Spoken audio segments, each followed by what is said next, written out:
The late summer sun hung low over the rolling pastures of Cedar Hollow Dairy, its golden rays cutting through the humid air heavy with the dusty tang of dried hay and fresh manure. For as long as anyone in McAllister County could remember, the Hollow had been home to the Jenkins family, Walter and Mary Jenkins, a hard-working couple whose hands bore the calluses of decades spent tending cattle, milking cows by hand before the arrival of mechanized milking parlors, and hauling feed through the creak of weathered wooden barns. Their disappearance had haunted the county for nearly 20 years, a cold wound never quite healed by whispered rumors or failed leads. Now, at 58, Tom Fletcher found himself standing at the edge of that long-abandoned farmstead, clutching a rusted metal box unearthed in the soil near the cracked foundation of the old hayloft.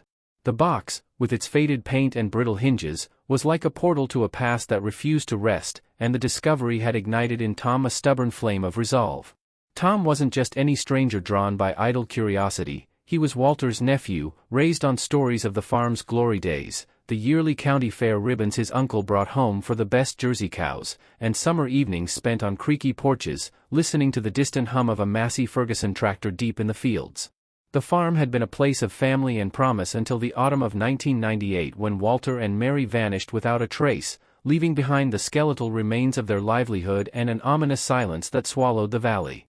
The official investigation had long since faded into archives, overshadowed by other tragedies and the shifting tides of rural decline, but the box in Tom's hands hinted at secrets buried deeper than the cracked soil.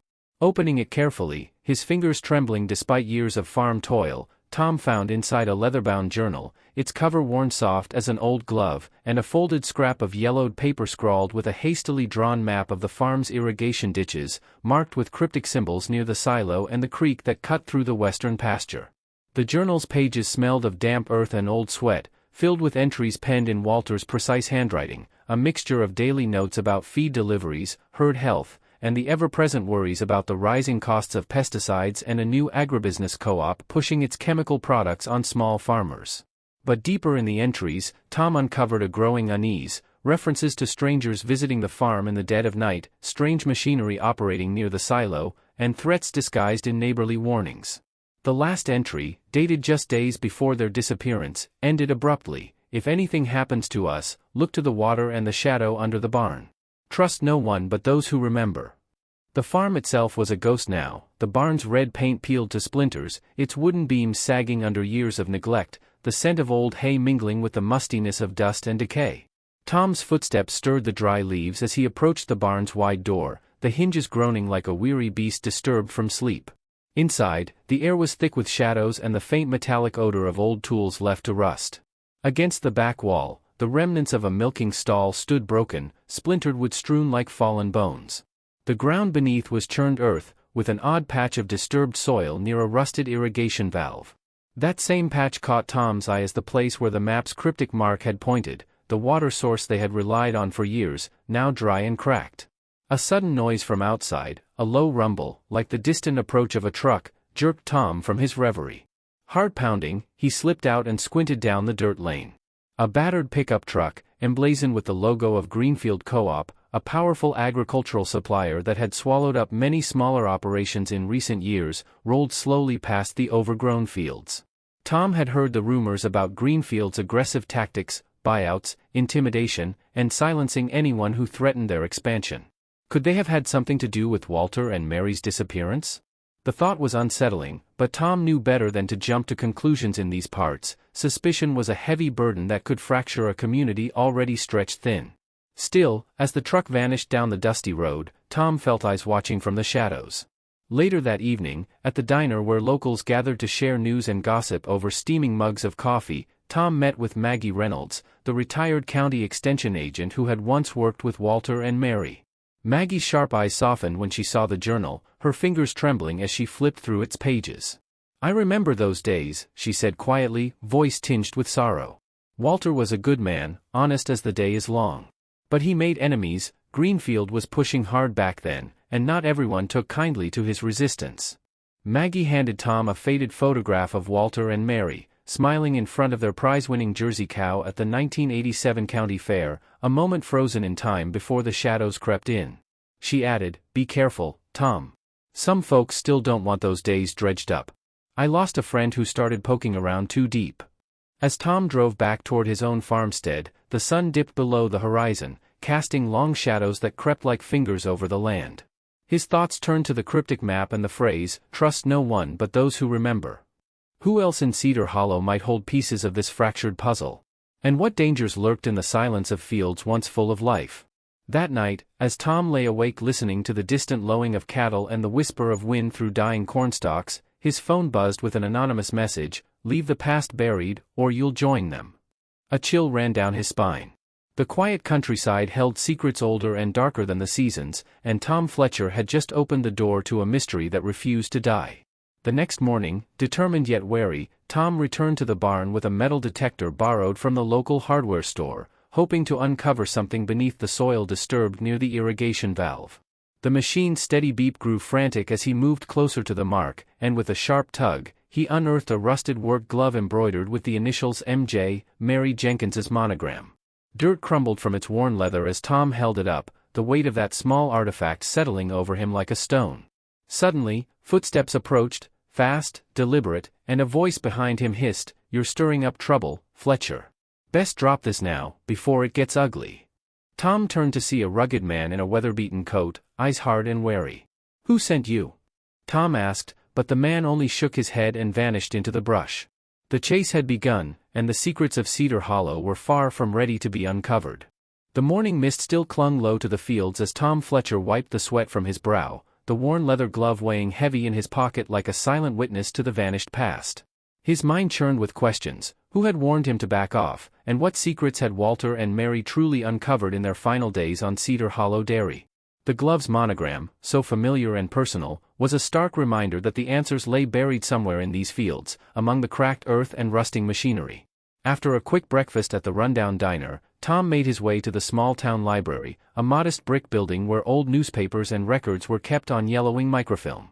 If anyone could help him untangle the threads of 2 decades-old mystery, it would be Helen McCarthy, the town's librarian and unofficial historian, whose sharp memory and patient persistence had assisted more than one reluctant investigator in the past. Helen greeted Tom with a cautious smile, her graying hair tucked behind wire-rimmed glasses, and motioned him toward a secluded corner where the dusty archives lay. As the sun filtered through grimy windows, Tom spread the journal's fragile pages on the table, pointing out the cryptic map and the last frantic entries. Helen's eyes narrowed as she adjusted her glasses, murmuring, "I remember hearing whispers about Greenfield Co-op back then. They had been buying up farms in this county like wildfire, and not everyone took kindly to their methods. There was talk about illegal pesticide use, but nothing ever stuck. Walter and Mary were said to be resisting those pressures. They spent hours combing through old news clippings, land sale records, and county meeting minutes." Tom's heart pounded when he found a barely legible memo from the local farm bureau, warning about unapproved chemical applications in the vicinity of Cedar Hollow Dairy, dated just weeks before the Jenkins couple vanished. The memo was unsigned, buried in a stack of routine paperwork. It was a clue, a sign that something had gone horribly wrong, and perhaps someone powerful had a hand in burying the truth. But just as the pieces began to align, a loud crash echoed from the library's front entrance. Startled, Helen and Tom rushed to see a delivery truck had backed into the large front window, shattering glass and sending shards flying across the floor. The driver, a young man with a greasy baseball cap, stumbled out and apologized profusely, claiming his brakes had failed. But Tom's instincts, honed by years of reading the land and its people, told him otherwise. He noted the logo on the truck door, Greenfield Co-op. Someone was sending a clear message. Undeterred, Tom left Helen to manage the commotion and headed toward the Jenkins farm once more, where the land whispered with memories and hidden dangers. The morning heat was rising, and the old barn stood like a wounded sentinel, its shadow stretched long and foreboding across the parched earth. Tom examined the spot near the irrigation valve again, digging deeper this time, unearthing fragments of broken ceramic and a small rusted tin canister. Inside the canister was a faded photograph of Walter and Mary, standing beside their prized Jersey cows, but the edges had been singed as if by fire, a deliberate attempt to destroy evidence. A sudden movement caught Tom's eye. Near the silo's base, something gleamed. Crawling closer, he discovered a rusted padlock broken open, its chain twisted and severed. The silo, once a towering beacon of harvest bounty, now held secrets. Tom's heart quickened.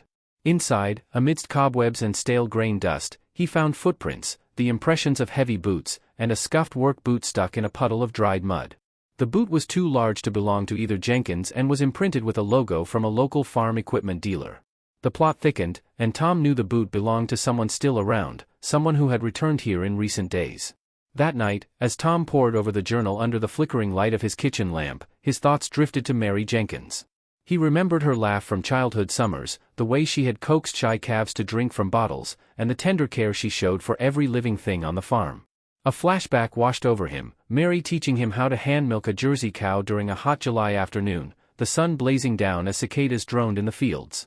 The memory was bittersweet, a moment of innocence before the shadows crept in. His reflection was broken by the buzz of his landline. On the other end, an unfamiliar voice warned him again, "Stop digging into old ghosts, Fletcher. You're stirring up more than dust. For your own good, walk away." The line went dead before Tom could respond, but the threat only steeled his resolve. The following day, Tom enlisted the help of Earl Dawson, an old family friend and retired soil scientist who once worked for the state agricultural extension. Earl, with his weathered face and hands calloused from decades in the dirt, brought his expertise to bear on the land itself.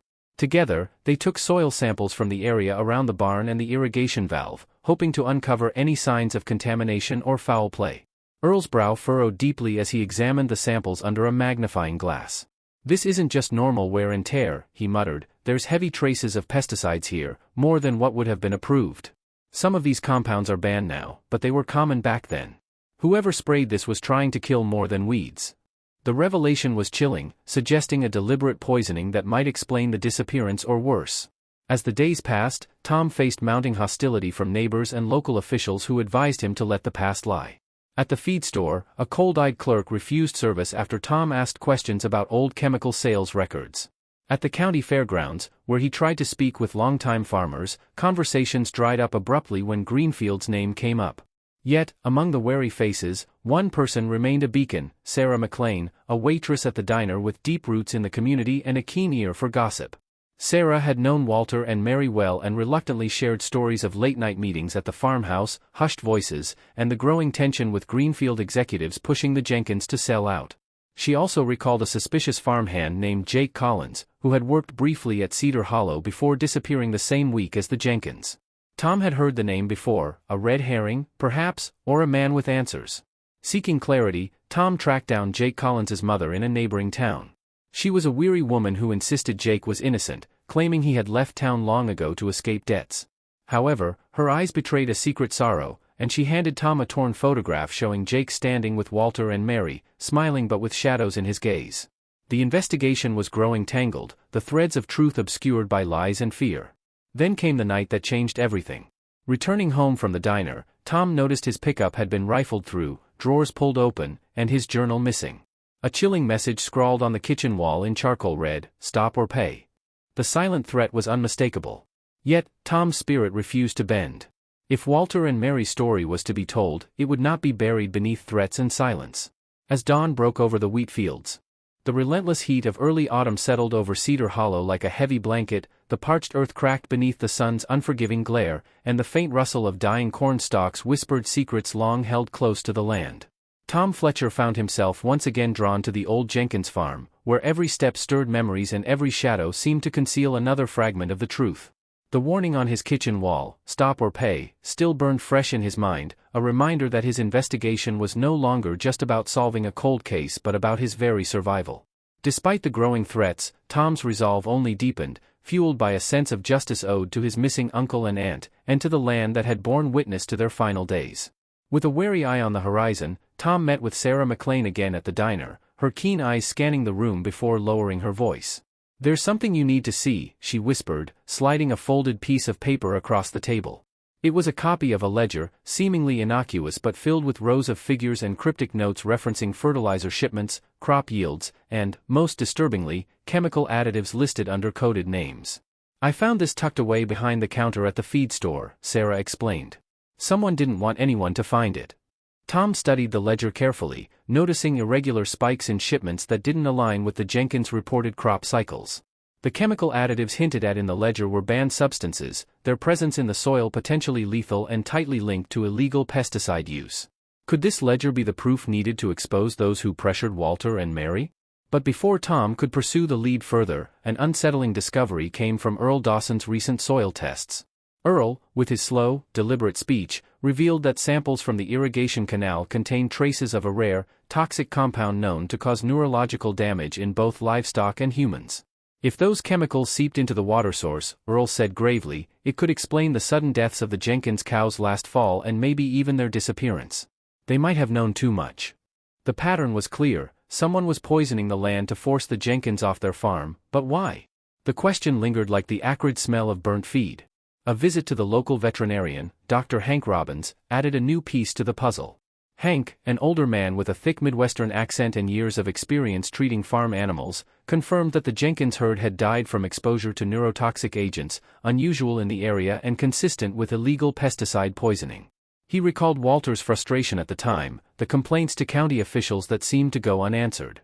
Tom's mind flashed back to a summer evening 20 years prior when he and Walter sat on the porch under a canopy of stars, sharing a bottle of homebrewed cider after a long day in the fields. Walter's voice had been tight with worry as he spoke of the new agribusiness co-op and their attempts to monopolize local farms. They don't care about the soil or the cows, Walter had said, staring into the amber glow. It's all about control and profit. But I ain't selling out, not my land, not my family. That memory was a bittersweet anchor amid the storm of revelations. As Tom pieced together the timeline, it became clear the Jenkins' defiance had made them targets, victims of a silent war fought in the dirt and water beneath their feet.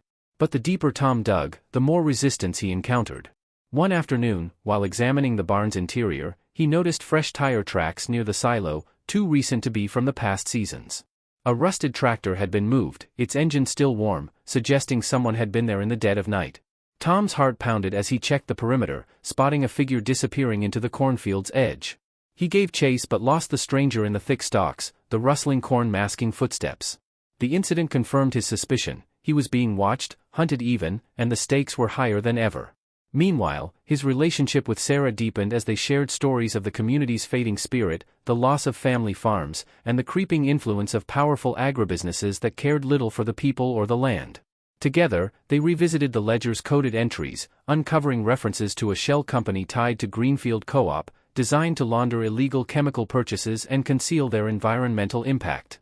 But the most shocking discovery came when Tom gained access to the old county property records, where he found a hidden easement granting Greenfield exclusive rights to install irrigation pipes and storage tanks on the Jenkins land. The documents, forged and concealed by officials, revealed a web of corruption that reached far beyond Cedar Hollow, implicating the Farm Bureau and local government in a conspiracy to force small farmers out through economic strangulation and environmental sabotage. Tom's flashback of that hot July afternoon came crashing back as he recalled Mary's laughter ringing through the fields, the gentle coaxing of a frightened calf to nurse, and the sense of hope that once filled the farm. Now, those memories were overshadowed by the dark reality of greed and betrayal. One evening, as Tom and Sarah discussed their findings over coffee at the diner, the door swung open to reveal Deputy Carl Mitchell, a man whose easy smile rarely reached his eyes. Carl had grown up with the Jenkins and was thought to be one of the few who cared about the truth. Yet, his tone was grave as he warned Tom, "You're poking a hornet's nest, son. The county's done with this case. We're telling you to back off before things get ugly." The threat was unmistakable, but Tom sensed something deeper, a conflict within Carl, torn between duty and loyalty. Later that night, Tom received an anonymous package at his doorstep, a burnt photograph of the Jenkins family, charred around the edges, and a note scrawled in shaky handwriting, "The barn hides what words cannot say." Driven by this cryptic message, Tom returned to the farm at dawn, flashlight in hand. He carefully examined the barn's interior, the air thick with dust and secrets. His eyes caught a loose plank near the corner, hidden behind stacked hay bales. With effort, he pried it open to reveal a small cavity, inside which lay a weathered leather satchel. Inside the satchel were several yellowed letters addressed to Walter from an unknown correspondent, warning him to stop questioning the chemicals and to sell the farm before it was too late. One letter bore the signature of a name that chilled Tom to his core, Art Harrington. Research revealed Robert Harrington was a prominent Greenfield executive, known for ruthless tactics in land acquisition. The letters confirmed the Jenkins had been targeted, threatened, and isolated. As Tom read, the barn door creaked open behind him, and he spun around to see a shadowed figure silhouetted against the morning light. "You shouldn't be here," the voice growled. The figure stepped forward, revealing a familiar face, Jake Collins. His eyes were haunted, guilt etched into every line of his weathered face. "I tried to stop them," Jake confessed. "But it's bigger than any of us. They've got friends in every corner, and they'll kill to keep this buried." The encounter was a turning point. Jake, once a red herring, was now a key witness with knowledge of the conspiracy. The chill of early fall crept into the nights, carrying with it a sense of urgency and unease that settled deep in Tom Fletcher's bones as he and Jake Collins sat in the dim light of Tom's weathered kitchen, the faded wallpaper and creaky floorboards reminding him of all that had been lost and all that still might be saved. Jake's confession spilled out between sips of bitter coffee, the tangled web of threats, coercion, and greed that had forced him away from Cedar Hollow so many years ago. He spoke of secret meetings held under the cover of darkness, of crates of illegal pesticides smuggled in through back roads, and of the complicity of local officials who had turned a blind eye in exchange for favors and kickbacks. Jake admitted his own guilt, how fear had silenced him, but also revealed a crucial piece. The night Walter and Mary disappeared, Jake had seen men loading heavy crates into a large truck parked near the silo, crates stamped with hazardous material warnings. That was when the real danger began. In the days that followed, Tom's farm became a battleground of shadows and suspicion. His fence lines were cut, livestock frightened by unknown intruders, and his prized John Deere tractor's engine sabotaged, cables severed, fuel lines drained, ensuring he couldn't leave the property easily. Each act of intimidation was a warning: back off or suffer the consequences. Yet, Tom's spirit remained unbroken, fueled by the memory of Mary's gentle hand stroking a calf's soft fur and Walter's firm grip guiding the plow through stubborn soil. One evening, as Tom repaired the tractor's fuel system by lantern light, a vivid memory washed over him. Himself, a young boy chasing fireflies in the twilight fields, his uncle calling him inside for supper, the scent of fresh-baked bread mingling with the earthy aroma of the barn. Those moments of simple joy were now tainted by loss, but also by a fierce determination to reclaim the truth. The community's divide deepened as whispers spread like wildfire. Some locals condemned Tom's relentless digging, fearful of the repercussions that had already begun to ripple through Cedar Hollow's fragile social fabric. Others quietly offered support, their own stories of Greenfield's heavy-handed tactics surfacing in hushed conversations at the diner or church gatherings. Among these allies was Martha Green, the widowed owner of a nearby dairy farm and former 4-H club leader, whose knowledge of local crop cycles and livestock breeding provided Tom and Jake with valuable insights. She helped interpret the ledger's coded entries and explained how the sudden changes in fertilizer shipments correlated with unseasonal crop failures and unexplained cattle illnesses in the county. Tom's investigation also uncovered a tangled financial trail leading to a shell corporation registered under the name Harrington Agritech, a front for Robert Harrington's more illicit dealings. The shell company had quietly acquired land rights and water access easements, strangling independent farmers like the Jenkins and effectively controlling the county's agricultural output. The extent of the corruption was staggering, but Tom knew that exposing it would require more than just evidence. It would need courage, community, and a reckoning that many wished to avoid. One crisp morning, Tom and Jake made a risky decision to confront Deputy Carl Mitchell again, hoping to find an ally within the system. They met at the edge of the county fairgrounds, where the faded banners of past harvest festivals flapped in the autumn breeze. Carl was guarded but revealed cracks in his stoic facade, confessing that his hands were tied by political pressure and threats from Greenfield's powerful backers. He warned Tom that pursuing the case publicly would put not just him but his family in jeopardy, yet his eyes betrayed a flicker of sympathy. The fragile alliance with Carl gave Tom a glimmer of hope but also underscored the dangers ahead. As the harvest season wound down, Tom prepared for what would be his boldest move yet: to present the evidence gathered, the journal, the ledger, soil tests, witness testimony, and financial records, to the county council and local press in an effort to break the conspiracy's stranglehold. But the night before the hearing, disaster struck. A fire consumed the barn at Cedar Hollow, flames licking hungrily at the sun-bleached wood and dry hay, turning years of memories and physical evidence to ash. Neighbors arrived too late, their faces pale as they watched the inferno consume the place where Walter and Mary had lived, loved, and ultimately vanished. Tom stood among them, heart shattered but mind racing. The fire was no accident, it was a calculated act of destruction meant to silence the past once and for all. Yet, amid the smoldering ruins, Tom found a single, scorched piece of paper clutched in the ashes, the torn remains of a letter from Mary, written in delicate cursive and filled with hope and fear. Though much was lost, the letter's last line burned bright in Tom's memory: "If we fall, let the land remember." That resolve galvanized the community. Old friends and reluctant neighbors began to step forward, sharing stories and evidence long hidden by fear. The county fair, once a symbol of rural pride, became a gathering place for truth and justice, where Tom and his allies rallied support. The climax was near, but so were the shadows. Threats escalated, and the line between friend and foe blurred. Tom knew the final battle would test not only his strength but the soul of Cedar Hollow itself, as the fight to unearth the past and claim justice for Walter and Mary hurtled toward a confrontation that would shake the very foundations of the community and the land they all depended on. The air hung heavy and still over Cedar Hollow, a deceptive calm before the storm as Tom Fletcher prepared for what he knew might be his most dangerous day yet. The county council meeting was scheduled for the old town hall, a brick building with creaky wooden floors and peeling paint that had witnessed generations of farmers' voices rise and fall in heated debate. Tom had spent days gathering allies, farmers who had lost land or livestock, local business owners tired of Greenfield's chokehold, and even a few hesitant officials who believed the truth deserved light despite the risks. The barn fire's aftermath still smoldered in the town's collective memory, and the community's sorrow had begun to harden into determination. Tom felt the weight of every memory, the worn leather glove, Mary's faded letters, and the secret journal, all converging on this moment. But before the meeting could even begin, the fight came to his doorstep again. In the pre-dawn hours, Tom was roused by the screech of tires on gravel outside his farmhouse.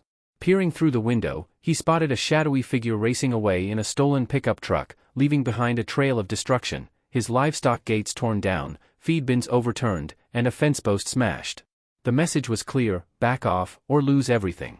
Undeterred, Tom quickly secured his property and headed into town, his mind sharp despite the night's turmoil. The meeting room filled with murmurs as neighbors trickled in, some faces etched with fear, others with stubborn resolve. Tom began with the evidence, the journal revealing Walter and Mary's growing fears, the ledger exposing Greenfield's covert chemical shipments, Earl's soil tests confirming toxic contamination, and Jake Collins's first-hand account of smuggling operations hidden beneath the silo. His voice carried the weight of years lost and the hope of justice regained. But as the council's members exchanged guarded glances, it became clear that the opposition was strong.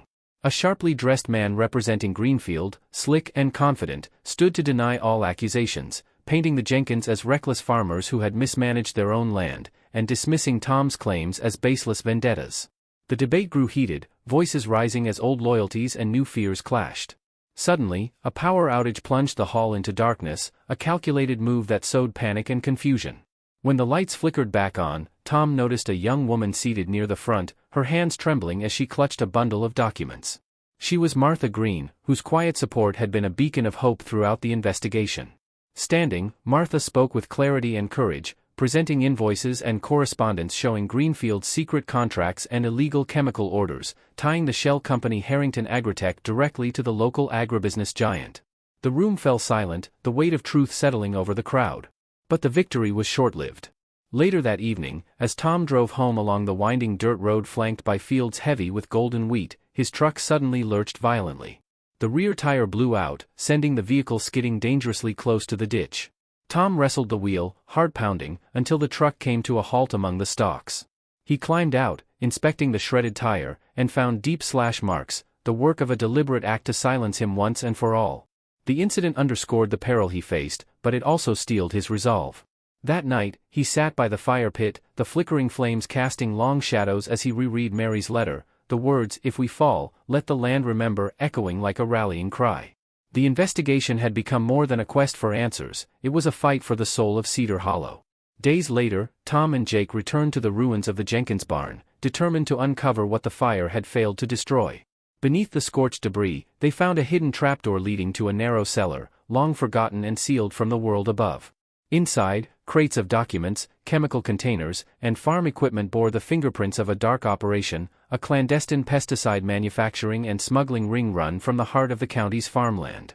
Among the papers were coded messages linking Greenfield executives to corrupt officials, payment ledgers showing bribes, and distressing evidence that Walter and Mary had discovered this underground operation, threatening to expose it before their disappearance. As Tom examined the evidence, a sudden noise startled them, a low growl followed by rustling footsteps. From the shadows emerged Earl Dawson, bruised and bloodied, bearing fresh wounds that spoke of a violent encounter. Earl revealed he had been attacked after gathering soil samples from a suspicious chemical dump near the river.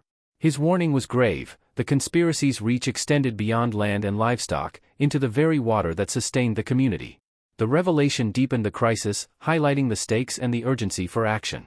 Meanwhile, Sarah McLean, steadfast and resourceful, uncovered a hidden file in the local library containing aerial photos from the early 1990s. The images showed unusual activity around the Jenkins farm, trucks arriving late at night, large tarps covering sections of the silo, and disturbed earth near the irrigation canals. The photos confirmed the scale of the illegal operation and suggested that more than just chemicals were being smuggled, possibly stolen equipment or contraband disguised as farm products. With mounting evidence, Tom arranged a meeting with state environmental protection agents, hoping to bring in outside authority to break the local cover-up. But just as progress seemed within reach, tragedy struck again. Late one evening, a fire broke out at Tom's own barn, a desperate attempt to destroy the new evidence he had collected. Neighbors rallied to control the blaze, but the loss was devastating, his own livestock threatened and equipment damaged. The emotional toll weighed heavily on Tom, but the community's response rekindled hope. Many came forward, offering support and testimony against the corrupt powers suffocating their land and lives. In a quiet moment after the fire, Tom stood amid the smoldering ruins, the acrid smell mingling with the fresh earth, and swore to honor Walter and Mary's legacy. The next steps were clear: expose the conspiracy publicly, protect the community's future, and bring justice to those who had suffered in silence for too long. The final battle for Cedar Hollow was drawing near, and Tom Fletcher, scarred but unyielding, was ready to face whatever darkness remained to reclaim the truth from the shadows. The tension in Cedar Hollow was palpable as the county fairgrounds transformed from a place of celebration into a battleground of truth and justice, where farmers, townsfolk, and officials gathered under the heavy autumn sky to witness the reckoning that Tom Fletcher had fought tirelessly to bring about. Word of the uncovered smuggling ring, the corrupt officials, and the environmental devastation spread like wildfire, drawing reporters, state investigators, and a flood of anxious eyes eager for answers. Tom stood at the podium, the weight of 20 years of silence pressing down on his shoulders, the worn leather glove in his pocket a tangible reminder of the Jenkins couple whose lives had become intertwined with his own quest. With Jake Collins and Sarah McLean flanking him, and Earl Dawson's scientific testimony ready to be presented, Tom began recounting the harrowing story, from the mysterious disappearance to the poisoned soil, the forged documents, the sabotage, and the fires meant to bury the truth forever. He spoke not only as an investigator but as a man connected to the land and its people, his voice steady despite the raw emotion beneath. The crowd listened in rapt silence as Tom detailed how the Greenfield Co-op, led by the ruthless Robert Harrington, had orchestrated a campaign of intimidation and environmental destruction to force small farmers off their land, securing control of Cedar Hollow's fertile acres and controlling the county's agricultural output through deception and cruelty. As he revealed the secret cellar beneath the Jenkins barn, the smuggling of banned pesticides, and the complicity of local officials who had turned a blind eye in exchange for bribes, murmurs of shock and outrage rippled through the gathering. Yet, the moment of truth was far from over. From the back of the crowd, a figure emerged, Deputy Carl Mitchell, stepping forward with a heavy heart and trembling hands. Breaking ranks with his former allies, Carl confessed to his own complicity and the threats he had ignored for years, his voice thick with remorse. He provided critical testimony, confirming the chain of cover-ups and the pressures exerted by Harrington's men to silence dissent. The admission stunned the assembly, marking a turning point in the fight for justice. Suddenly, the atmosphere shifted as Robert Harrington himself appeared, flanked by his legal counsel and security personnel, his sharp gaze cutting through the crowd like a knife. Harrington denied all accusations with a practiced charm, attempting to dismiss the evidence as hearsay and vendettas. But the tide had turned. State environmental protection agents and federal investigators, having arrived in force, stepped forward, presenting warrants and detailed findings from months of undercover work prompted by Tom's revelations. As the legal net tightened around Harrington and his associates, a hushed tension filled the air, a battle not just for Cedar Hollow but for the soul of rural America and the stewardship of its land. The community watched as law enforcement arrested key figures, seized assets, and began cleanup efforts to restore the poisoned soil and water. Tom's flashbacks of those long-ago summer evenings with Walter and Mary, the laughter of children at county fairs, and the steady rhythm of farm life mingled with the bitter taste of loss and the fierce hope of renewal. In the days following the arrests, Cedar Hollow began healing. The land, scarred but resilient, showed signs of recovery as farmers returned to their fields with renewed purpose. Tom, once a solitary figure driven by grief and determination, found companionship and support in Sarah, Jake, Earl, and others who had stood by him through the darkest moments. Together, they organized community efforts to educate farmers about sustainable practices and fight against future exploitation.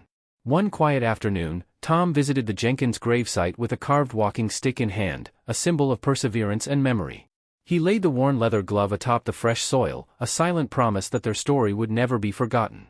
As the sun dipped below the horizon, casting golden light over the fields, Tom felt a profound sense of peace. The journey had been arduous, marked by sacrifice and pain, but justice had been served. Cedar Hollow, with its dusty tang of alfalfa, the rattle of grain augers, and the creak of aging windmills, stood as a testament to resilience and the enduring spirit of those who call the land home. The ghosts of the past had finally found rest, and a new chapter began for the community, one built on truth, accountability, and hope for the generations yet to come.